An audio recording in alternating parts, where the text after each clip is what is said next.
I get to keep this, right?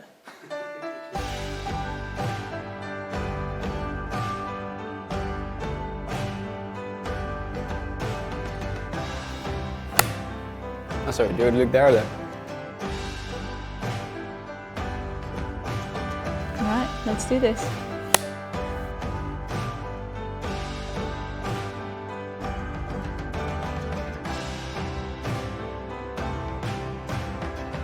And action.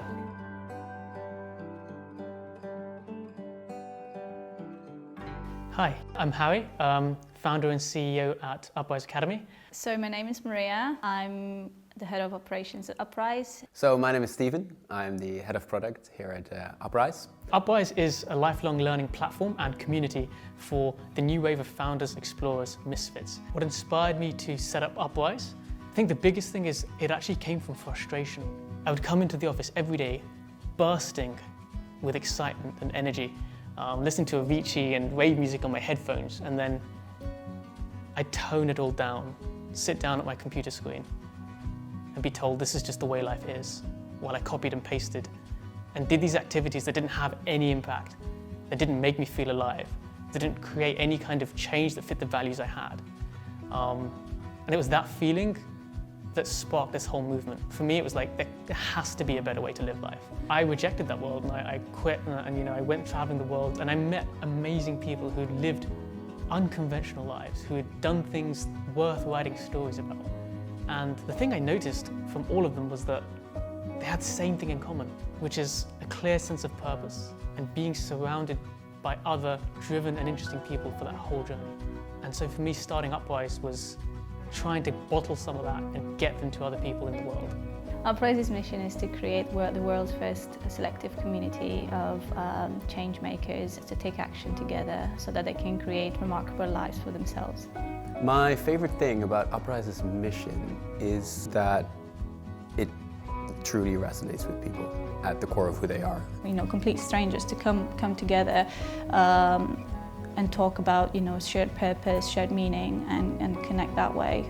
So the Uprise community is a very interesting one. So we normally describe it as entrepreneurs, explorers, and misfits. People we tend to attract come from a corporate background, discovered that that's not the life they wanted to live, and they're going through a phase of transition.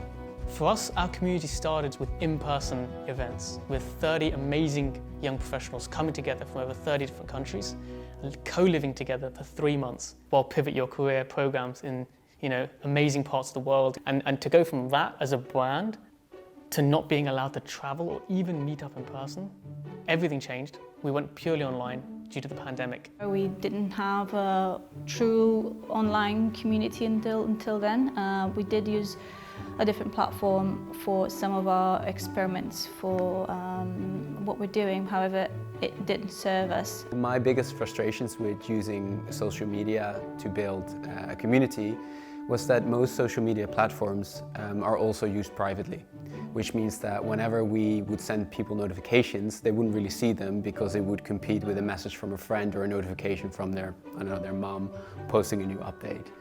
And you pay the price for that when you're really trying to build a community through social media. How can we bring meaningful conversations and effective collaborations to entrepreneurial people all across the world? How do we get that happening online?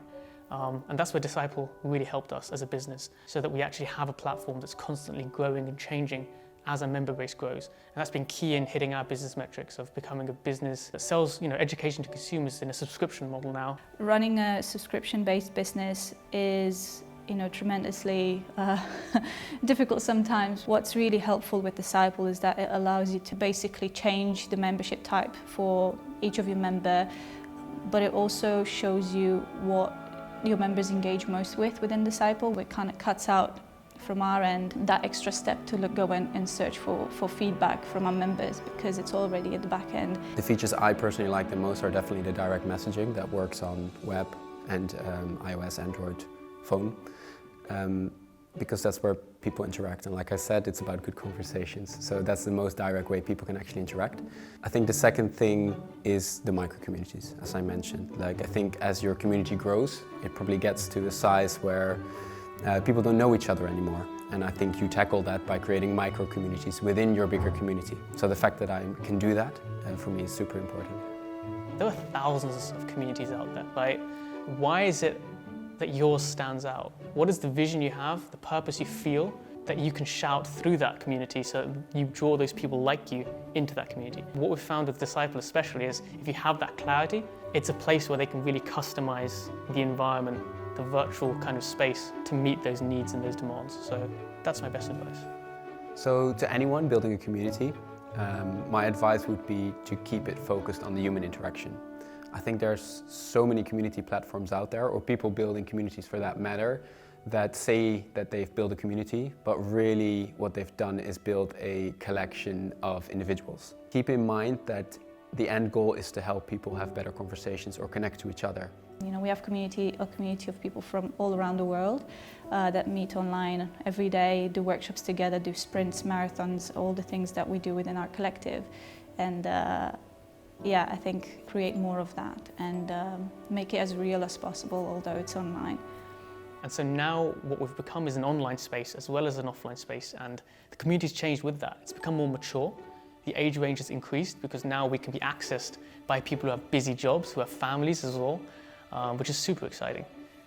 It's become more accessible in that we have people from lower incomes who are able to come in on merit of who they are rather than being able to afford an in-person experience fee. I mean, we have a community of amazing people running at the moment, and we wouldn't have been able to do this without Disciple, obviously. To have this space where we can run all of our ideas and allow the people within our community to really try to explore what's meaningful and full of purpose to them. Disciple has made my life as a community manager a lot easier, especially because they have a front and a back end. So on the back end, I can do everything that needs to be done. My member management, I can change the outlook of the platform itself, which is very useful. And I can integrate even other apps into it. And I think on the more front end side, what it's allowed me to do is really turn it into the gateway to everything we have to offer. And by being an all-encompassing app, we can do everything we do as Uprise through one platform. And that just makes our lives so much easier than having to manage 5 different platforms and 5 different communication channels to our customers. What Disciple does really well is they listen to you as a community builder. They understand that you're the core of what they're building, but also, you know, we're almost their community the same way as we treat our community as a community builder, you know, and we treat each of our members as the heroes of our journey. I think Disciple are doing the same with us. So that's a big deal for us. They understand the journey we're going on. They're very adaptable, they're very human, and they listen to our feedback, and they've been able to, and we've been able to together, I would say, model and mold a platform around the needs of our users in a way that wouldn't have been possible with other platforms. And that for us is extremely important.